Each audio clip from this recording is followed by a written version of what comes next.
Hi everyone, welcome back. Today we are going to be looking at the dot product.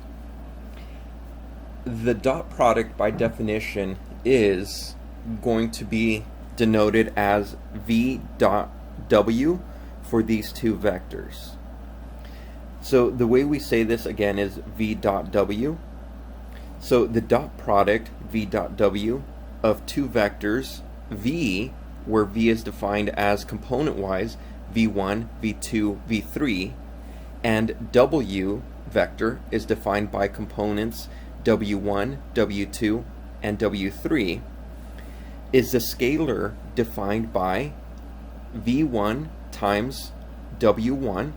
So in other words, we multiply the first components, x component with x component, and then we add it to the product of the second components. In other words, v2 times w2, and then we add it to the product of the third components, which is v3 times w3. Now again, this is going to result in what we see here, a scalar. So when we take two vectors and we multiply two vectors using the operation of the dot product, the result is no longer a vector.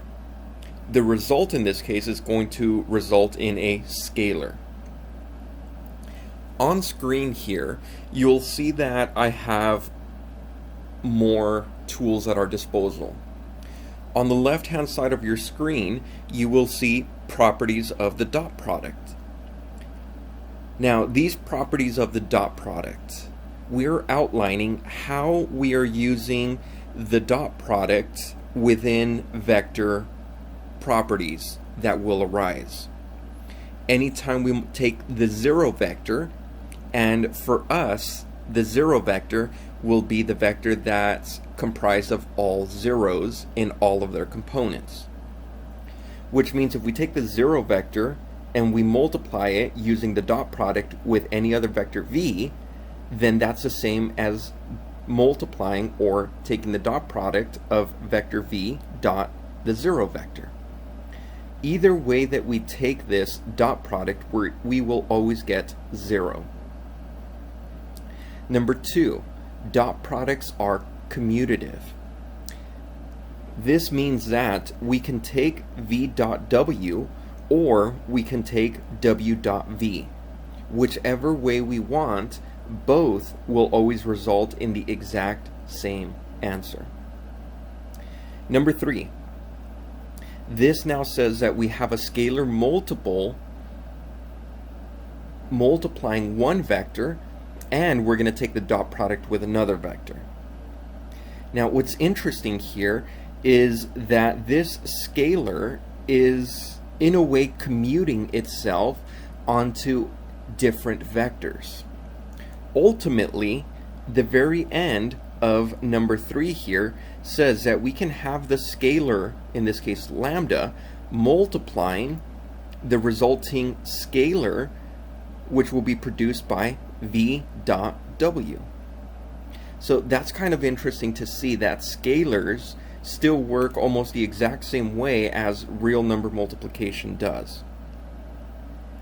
Number 4, distribution of the dot product over addition. If we're taking two vectors, v and w, and we're adding them together, and after we get that resulting vector, we would then be taking the dot product between u dot and the resulting vector, well, it's going to work out the same way as if we distribute the vector that is multiplying, which is vector u. So the result will be u dot v plus u dot w. And finally, we get the last one. This last one is very, very beneficial. It appears in a lot of our proofs that we will be doing in this course.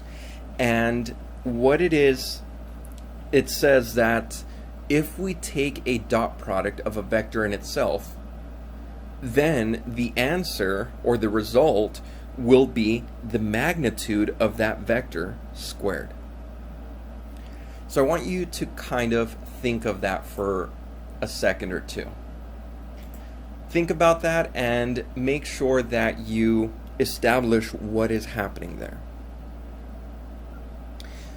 Awesome. On the right-hand side of the screen, we have the dot product and angles. Looking at this dot product and angles, we see here that the dot product is actually defined in a different way other than it is up top on the screen. At the very top of the screen, we were given a definition for the dot product. However, on the right-hand side of the screen, we're now given a different definition for the dot product. However, this says that the dot product of two vectors, u and v, is given by u dot v, which is equal to the magnitude of u multiplied by the magnitude of v multiplied by cosine of theta. Now again, we have two different definitions that we're working with. Number one, we can work with the first formal definition, which says that if we are given the components of the vector, then we can automatically find the dot product. Number two, the one in blue on the right-hand side of the screen, says that if we want to find the dot product and we know the magnitude of the vectors and the angle made between them, then we can still find that dot product without ever knowing their components. They are both useful within their own respect.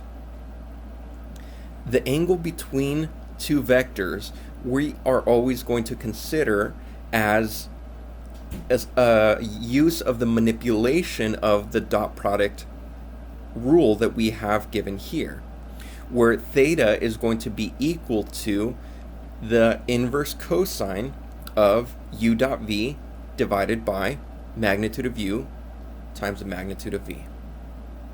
So we have to make sure we keep that in mind. Now let's go through and let's start applying some of these properties and some of these definitions and theorems. So what I want to do here is I want to work with certain vectors and I want to find the angle between the vectors. So find the angle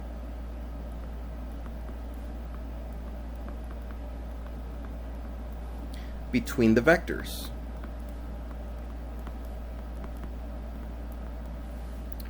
Part A is going to be vector A, which is given by 1, 1, 1, and vector vector B, which is going to be given by 2, negative 1, 2. That's going to be part A. Part B, we will be working with u is equal to 3i hat plus k hat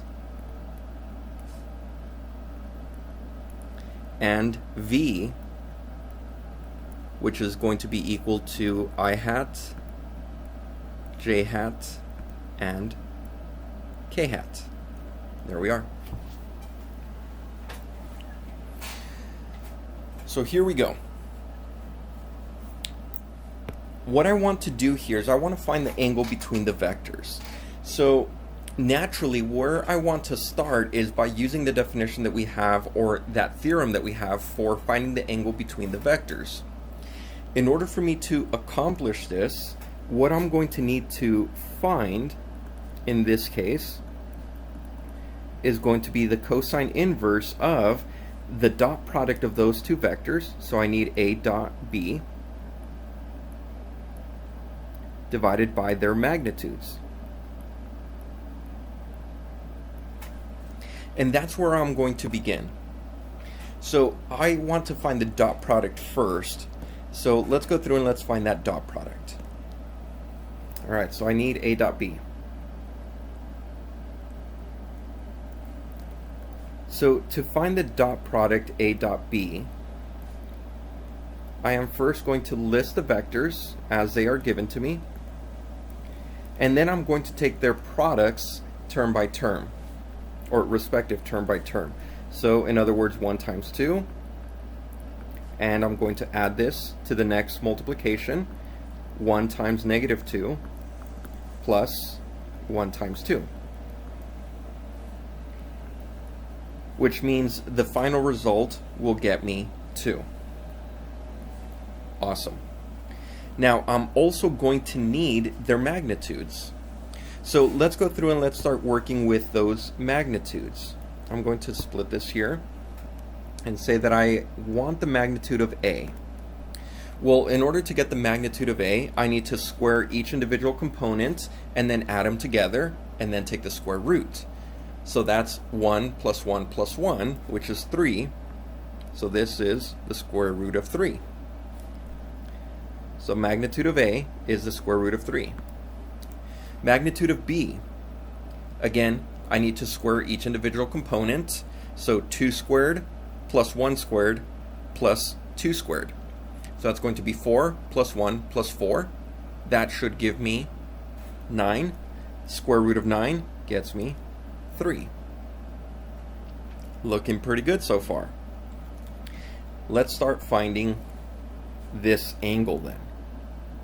So theta is going to be equal to cosine inverse of the dot product, which was 2, divided by its magnitude, which in this case was 3 root 3, because I multiplied these two magnitudes together. Awesome. All I have to do now is insert this into the calculator, and I will be able to extract an answer. So let's go ahead and do that. Alright, so I went ahead and I input this into my calculator.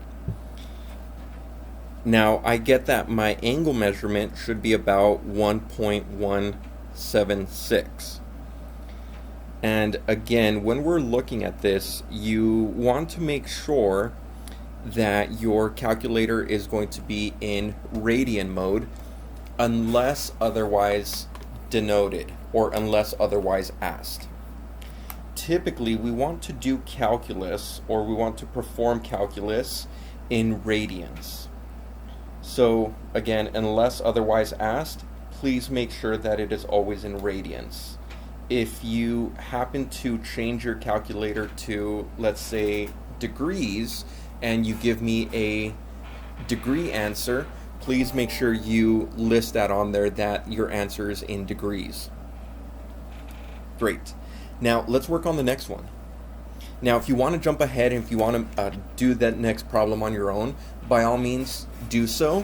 Make sure you put pause on the video, that way you don't get any spoilers, and see if you got the right answer once we get there. So same type of process. I want to find the dot product. So this is going to be with u dot v. So I'm going to take vector u, and I'm going to dot this with vector v.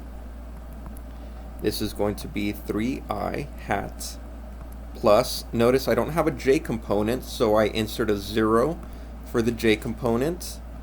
I have k hat, then I have I hat, j hat, and k hat. Taking the dot product here, again, term by term. We multiply each individual term and then add their corresponding products. So 0 times 1,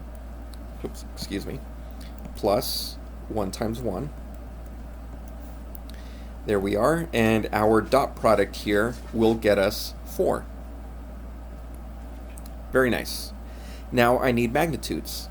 So let's find those magnitudes. So I want the magnitude of u. Okay, so again, we square each individual term and then add those results. So 3 squared is 9, plus 1 squared is 1, so that's 9 plus 1, 10. So this gets us the square root of 10. Magnitude of v, in this particular case, is square root of 3. There we are. So when I want to find the cosine angle here, let's see, this is going to get me the cosine inverse. This is going to be my angle theta. cosine inverse is going to be equal to the dot product, which was 4, divided by the multiplication of the magnitudes, which in this case will be square root of 30. And we go through and we insert this into our calculator, and we should get something real nice. So let's go ahead. Inverse cosine of 4 divided by square root of 30. I get an approximation of 0.752. There we are. It's as straightforward as that, finding the angle between the two vectors.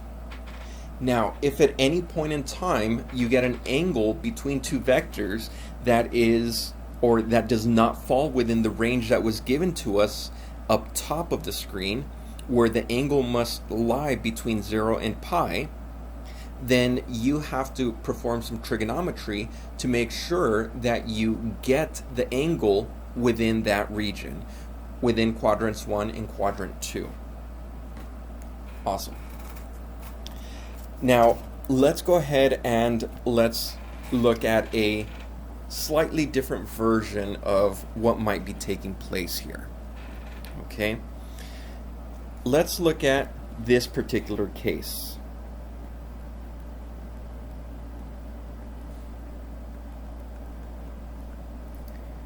Find the angle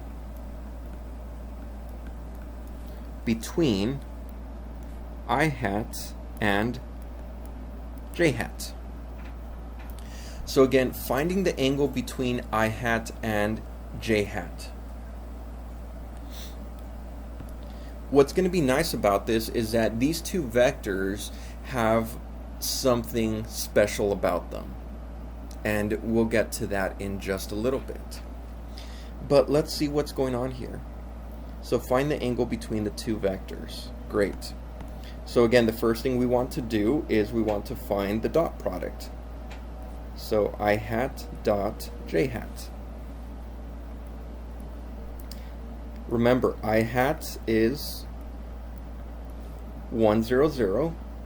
J hat is 0, 1, 0. When we take the dot product, we multiply their corresponding terms, and then we add them. However, when we add them, we naturally get 0. Well, what's the magnitude then? Well, the magnitudes, if you remember, these are standard bases that are unit vectors, which means if they're unit vectors, their magnitudes must be 1.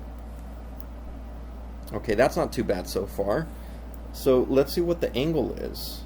Theta is equal to cosine inverse of the dot product, which was 0, divided by the multiplication of their magnitudes, which is 1. So 0's in the numerator, that automatically makes it 0. So what's the inverse cosine of 0? That's actually a really nice angle, which is pi halves. In other words, it's 90 degrees. So what does that now tell us about the two vectors I hat, j hat? Well, yeah, that exactly tells us that these two vectors must be perpendicular. And if you recall, back in the one of the previous sections, when we were starting to deal with vectors, I believe it was section 12.2, we were identifying these unit basis vectors, and these unit basis vectors gave us directions for their respective axes, whether it was the x-axis, the y-axis, or the z-axis.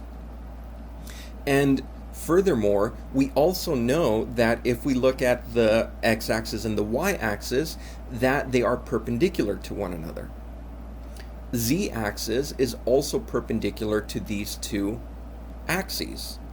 In other words, I hat, j hat, and k hat are all perpendicular to one another. That brings us to a very important aspect about dot products.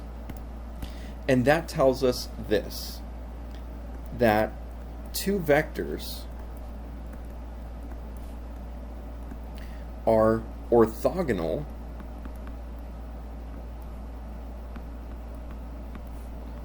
if and only if oops, excuse me. I abbreviated if and only if, and then I wrote it out. It's kind of redundant. Two vectors are orthogonal if and only if their dot product is 0. So that's really nice, and that's going to be really unique for us, because now it actually gives us a way to identify two vectors being perpendicular to one another, or in this case, two vectors being orthogonal to one another.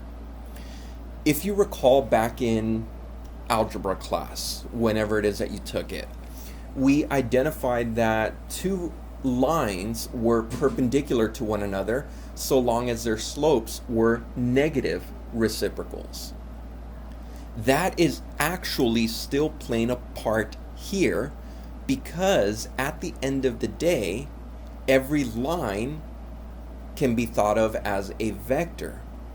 If we then decompose the line into vector notation and give it a direction, then we're always going to be able to extract their slopes. So that's really interesting to see that this is still playing out on this end. So I'll give you a really quick example as to what I was babbling on a little while ago, but I'm going to use my friend GeoGebra to do this. Okay, so here I took the liberty of graphing two lines, and you can automatically see that those two lines are perpendicular. So we have line 1 and we have line 2.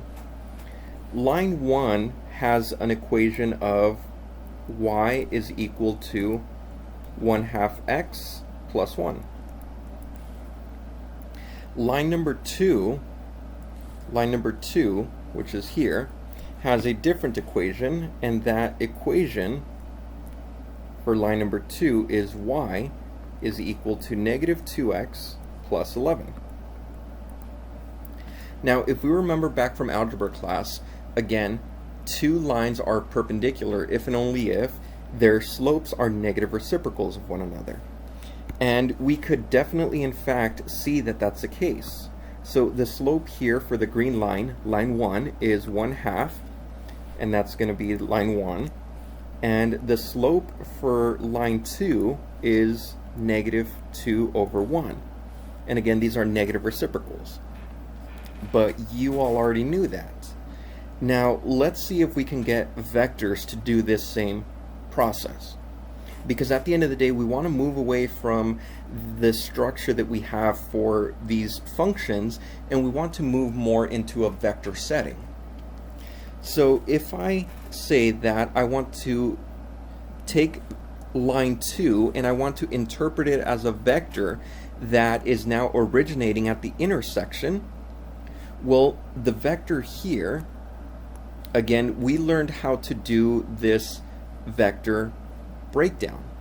How many did we go in the x direction? Well, we went 1, 2.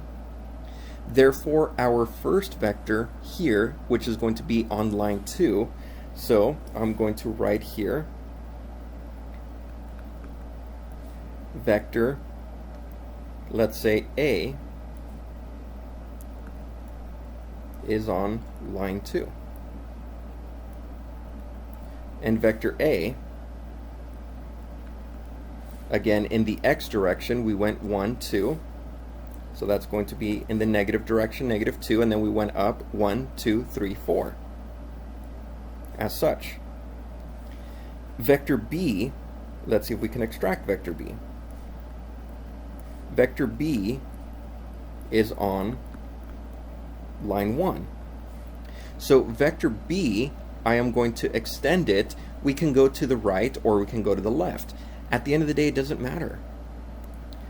So I want vector B to now extend from the point B over to point A here, as such. Now, how many x values did we move? Well, we went 1, 2, 3, 4. So vector B went 4 in the negative direction, and then it went 1, 2 in the downward direction, so that's negative 2. Now let's see if we can take the dot product here. So taking the dot product between the two vectors, a dot b, we'll multiply the two components together. We get 8. Multiply the next two components, and we get plus negative 8. Ultimately, we get 0. That's really cool. And it's not a coincidence.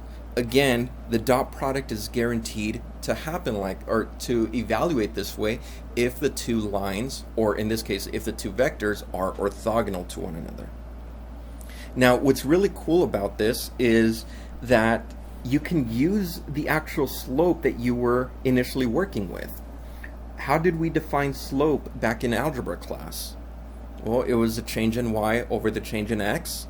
If you remember, that's how we define vectors. If we were given 2 points, we said the x component is just the difference in the x's, the y component is the difference in the y components. So this could be thought of as this here is your y over your x. So could we have done 1 over 2 and then negative 2 over 1 for our y's and x's? Sure, we could. We could have done exactly that, and it still would have gotten us the exact same answer, which again is really nice to see, because at the end of the day, we want to make sure that we tie in the material that we're used to seeing to this new material where we're working with vectors. Now on to directional angles, or direction angles. So these direction angles, let's start off by getting a picture or more of a snapshot going.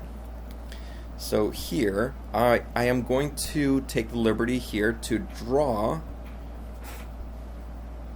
a 3-dimensional coordinate system.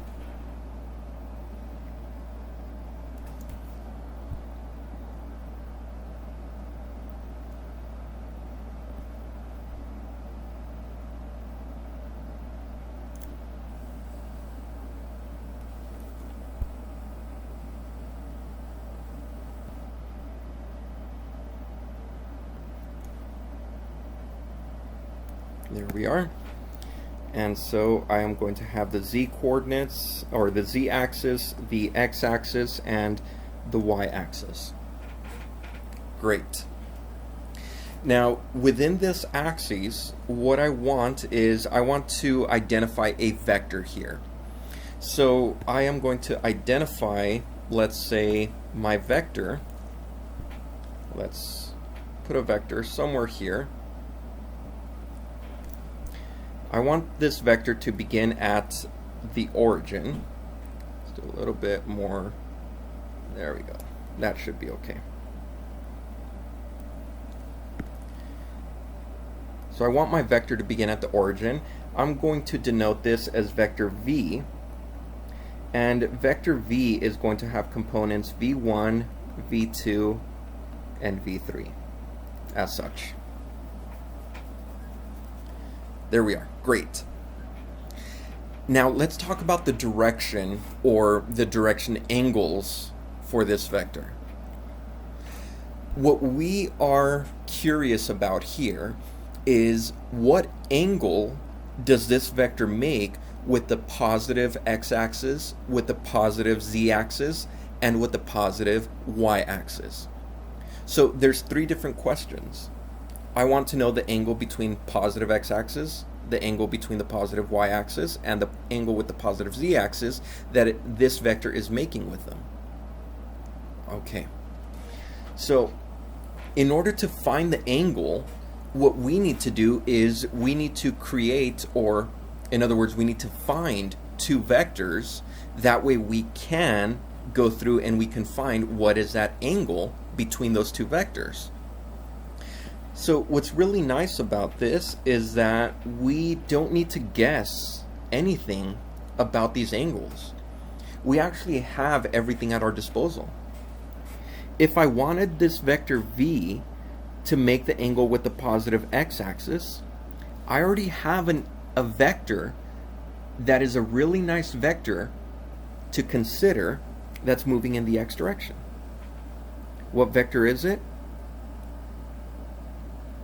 It's this vector right in here, which is I hat. I hat is the unit basis vector that gives us a direction of the positive x-axis.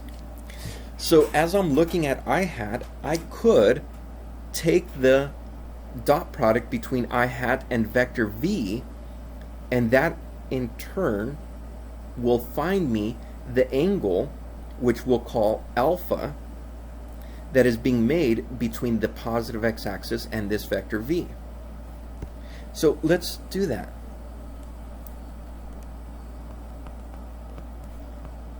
The angle between the positive x-axis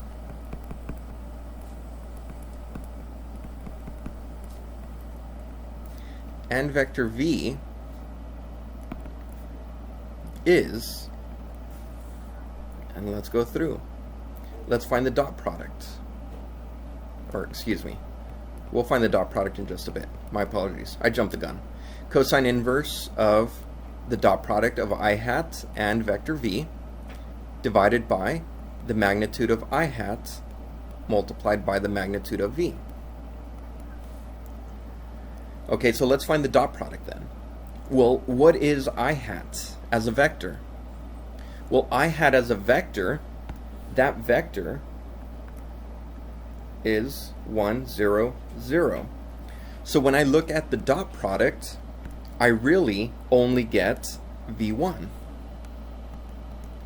So when I'm looking at the cosine inverse, in this case, I'm going to be looking at v1 divided by, well, what's the magnitude of I hat? Yeah, that's just going to be 1. Magnitude of v, that's just going to be the magnitude of the question in or the vector in question, which is just the magnitude of v. And sorry, I called this theta. It's not theta, it's alpha. My apologies. So the angle made with the positive x-axis and this vector that we're looking at is really just inverse cosine of the first component of the vector divided by its magnitude. That's it.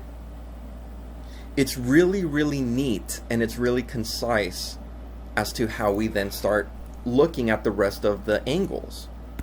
So let's look at the next one. What about the angle for vector v that's being made with the y-axis? Well, again, we choose a vector, a really nice vector on the y-axis, which we'll call j hat. This vector is 0, 1, 0. This will then get us a different angle, which we'll call beta. Therefore, we can then say that the angle between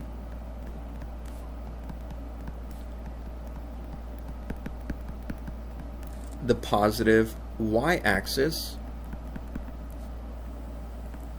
and the vector v is, and this is going to be my angle beta. Well, we go through the same process. Cosine inverse of, in this case, j hat, dot product of j hat with vector v divided by the magnitude of j hat and the magnitude of v. This is now cosine inverse of, well, let's see. If we take the dot product for that numerator, that means the only constant or the only coefficient that will be left is going to be v2. And that is the y coefficient, or sorry, that is the y component. And we're still going to just be divided by the magnitude of v. Check that out. That's looking really, really nice. So let's see if we can then extract. What is the angle between the positive z-axis and vector v? What do you anticipate it could be? And I like this part here. We'll call that gamma. I like to call that dead fish because it looks like it's a dead fish in the water. My apologies. Here we go, 0, 0, 1. Okay. So alpha, we got the alive fish. It's swimming nice, all fun. And then gamma, we got dead fish. It's all right. So gamma. Let's see what you all came up with gamma.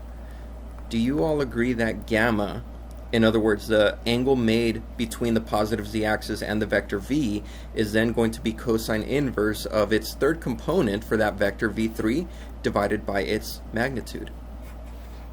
That is your answer, and you are indeed correct. So that's looking pretty good when we have to try to find those angles between those vectors, or sorry, those angles between those axes.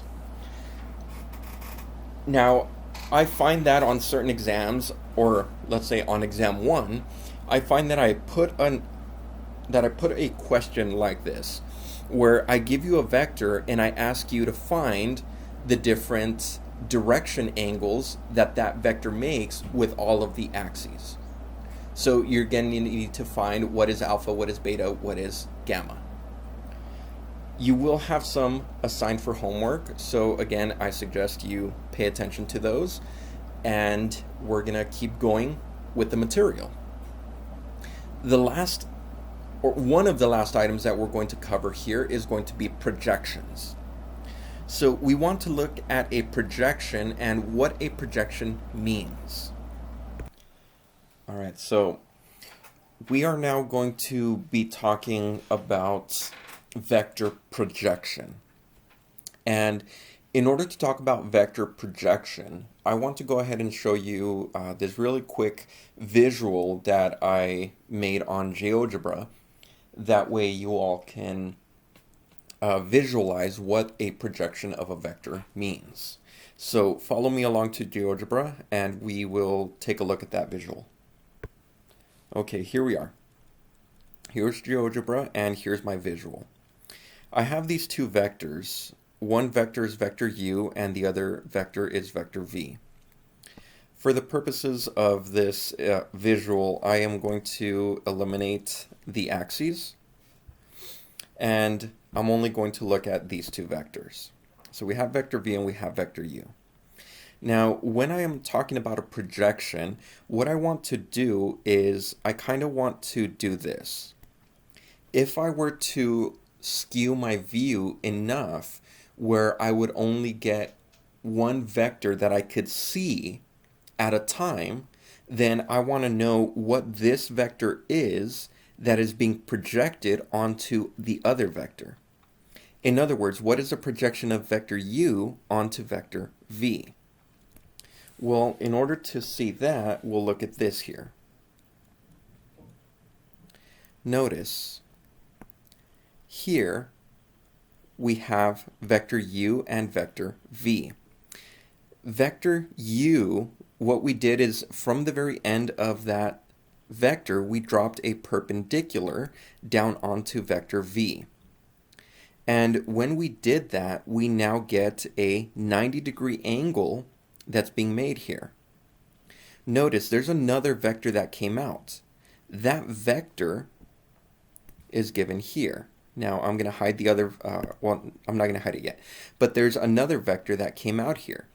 That vector still has the exact same direction as vector v. And that's going to be important for us to know because that now gives us a way to extract what direction is vector v heading in. So now that we have a better visualization of this, let's go ahead and let's start, let's see, I think right here. There we go. Now that we can see this, let's go ahead and let's go back to the whiteboard in class and let's go through, see what we can find or what properties we can find about this new vector, this projection of u onto vector v. So let's go. Here we are. So what I'm going to do at this time is I'm going to give you a depiction of two vectors. So one of the first vectors is going to be vector u.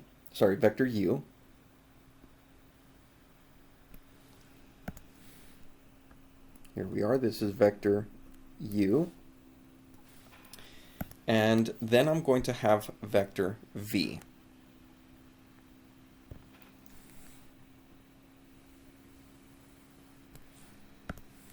So here's vector v. So we have these two vectors, vector u and vector v. And what I want to do now is I kind of want to project vector u onto vector v.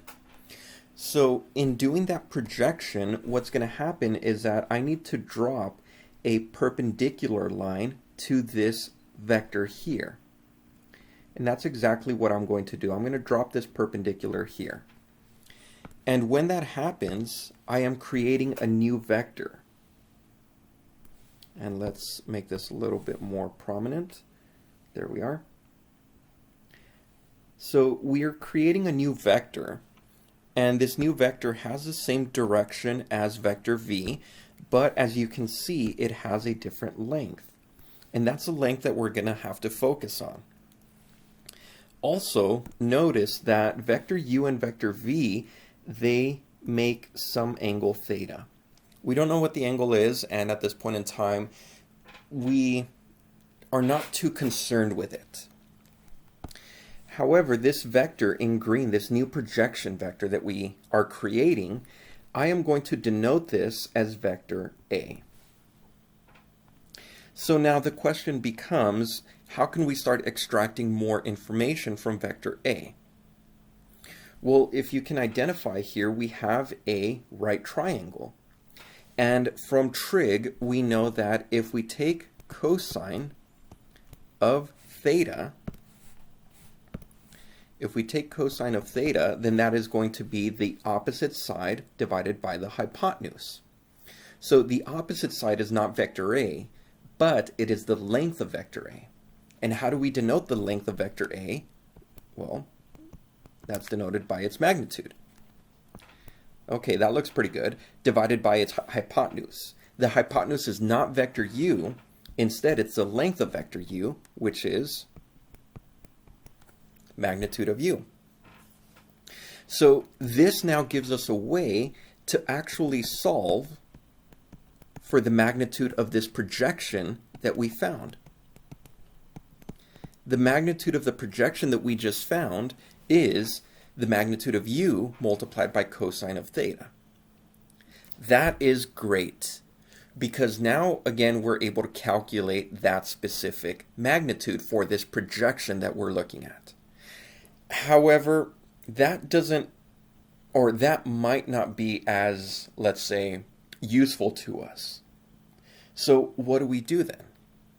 Well, let's see if we can now start decomposing this a little bit more, or let's see if we can make some sort of substitution to kind of clean this up a little bit. So again, if I was only given vectors u and v, I don't want to go through the whole process to find the angle theta.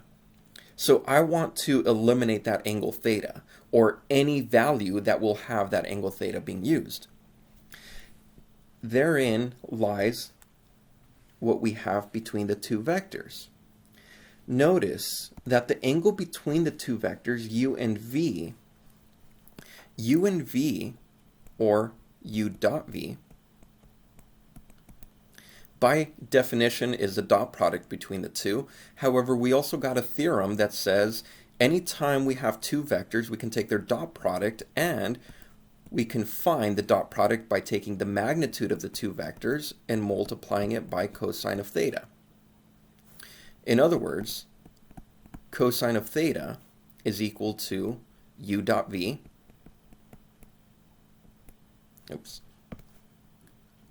u dot v divided by the magnitude of u divided by the magnitude of v.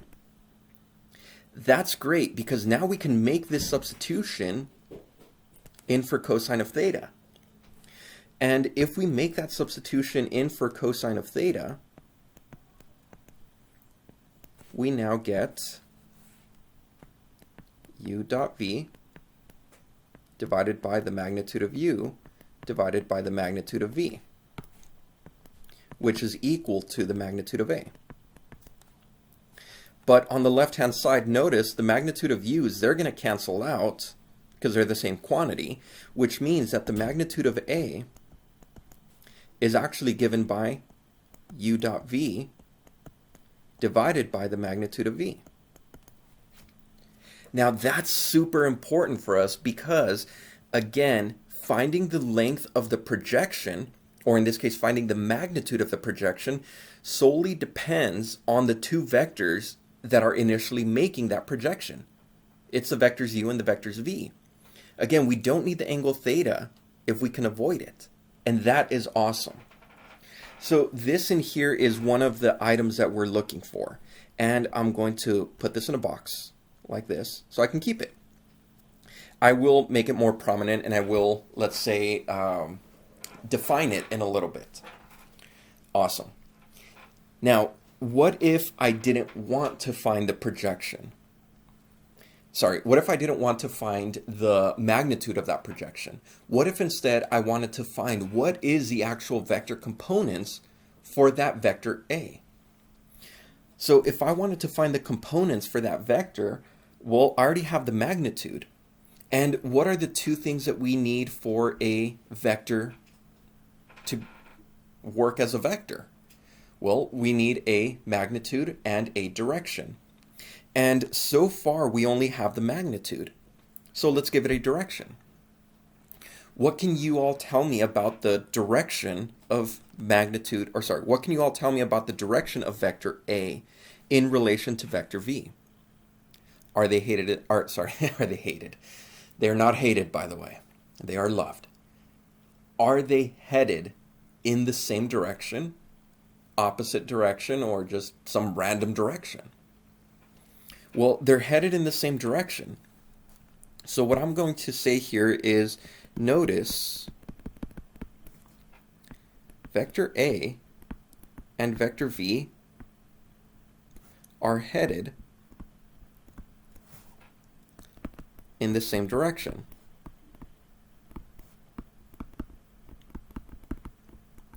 Now, remember back in the previous section, we said if vectors are headed in the same direction, then we can talk about their magnitude to be actually quite nice, where we will try to find a magnitude of 1. That way, if we're able to extract a magnitude of 1, in other words, if we can create a unit vector, then we've encapsulated the same direction of the vector, and we've given it a length of 1.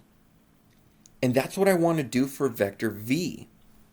I want to take vector V and I want to extract a unit vector. So the unit vector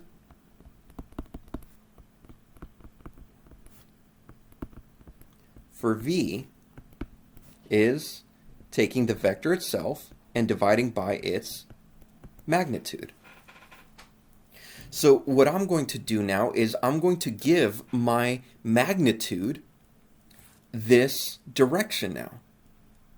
So let's go ahead and let's give it that direction, and we will see what we get.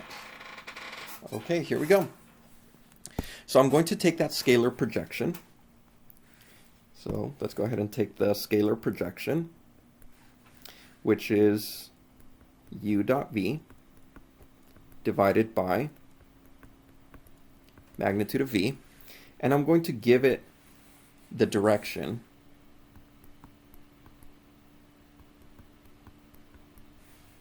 of vector v. So again, I have a scalar projection, scalar quantity, and I also have a direction.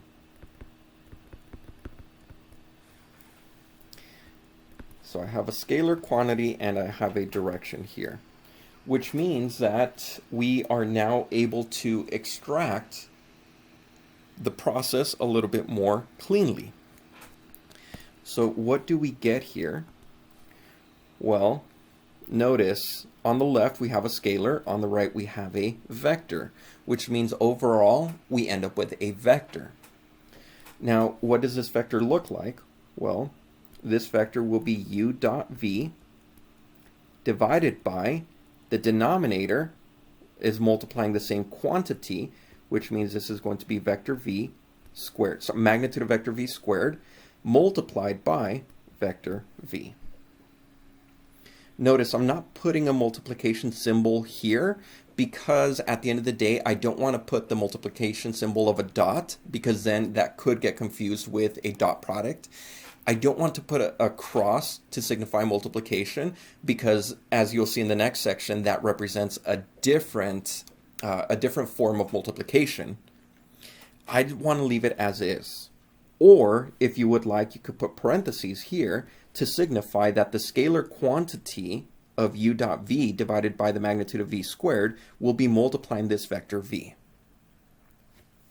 And therein we can actually now talk about more specifically what is a projection of the scalar, what is a projection of vector u onto vector v, more specifically what is that scalar quantity, and what is the actual vector quantity of vector u projected onto vector v.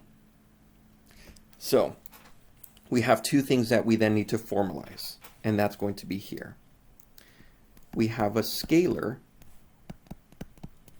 projection of u onto v.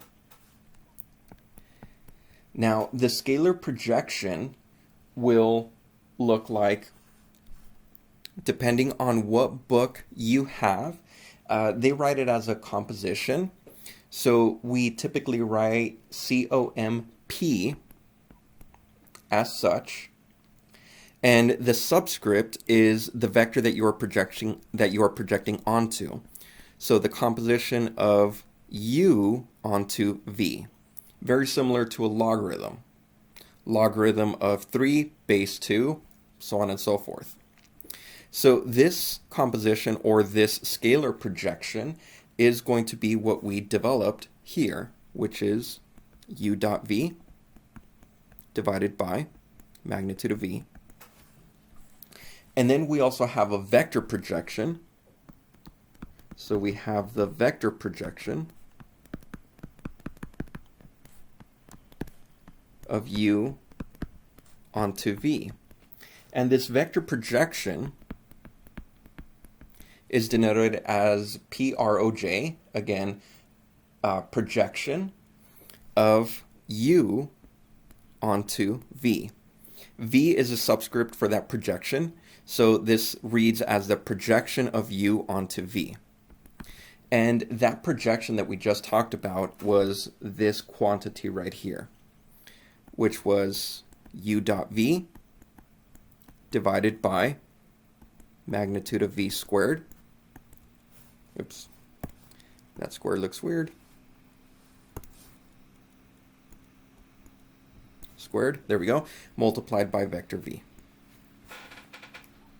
And these are the two formal definitions or the two formal formulas that we want to use in this particular section. So let's do an example to outline what these values are going to be. So here we go.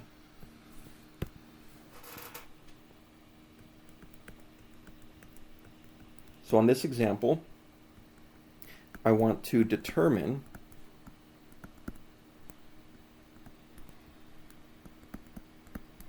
the vector projection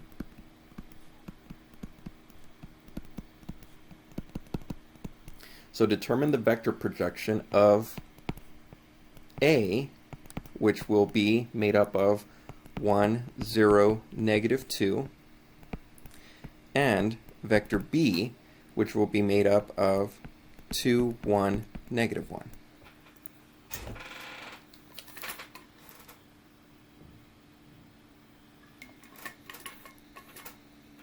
Okay.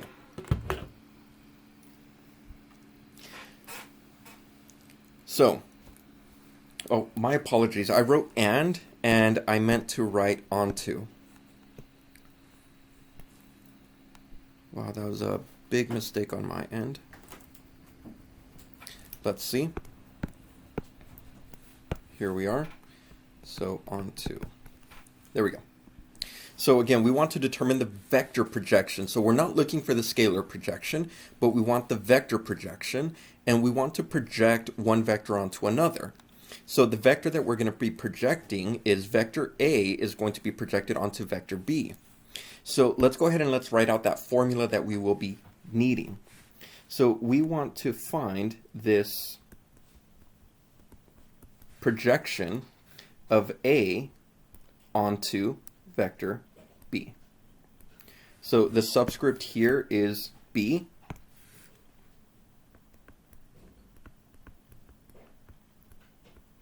There we are. So that's what we're looking for. Now let's go ahead and let's start extracting. Well, if we want to determine that vector projection of A onto V, then when we look at this, because V is a subscript, that's going to be, in the formula here, that magnitude is in that denominator. So when I'm writing this, since my subscript is B, I know that that's going to be the magnitude of B squared. The numerator is just going to be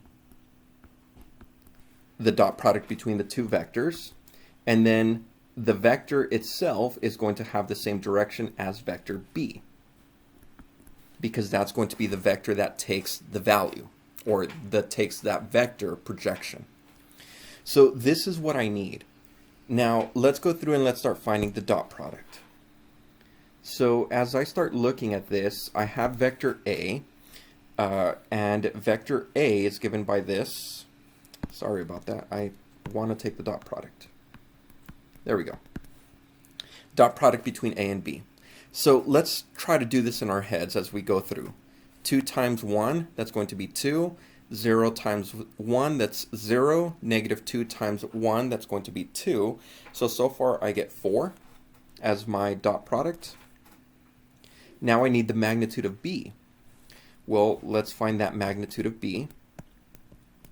So the magnitude of B here, that's going to be 2 squared, that's 4, plus 1, so it's going to be 6, and that's square root of 6. Looking good so far.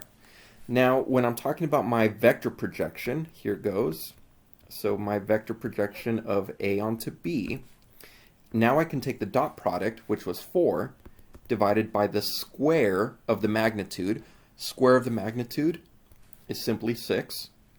And then I'm going to multiply this scalar by my directional vector in which it's taking the projection, which is vector B.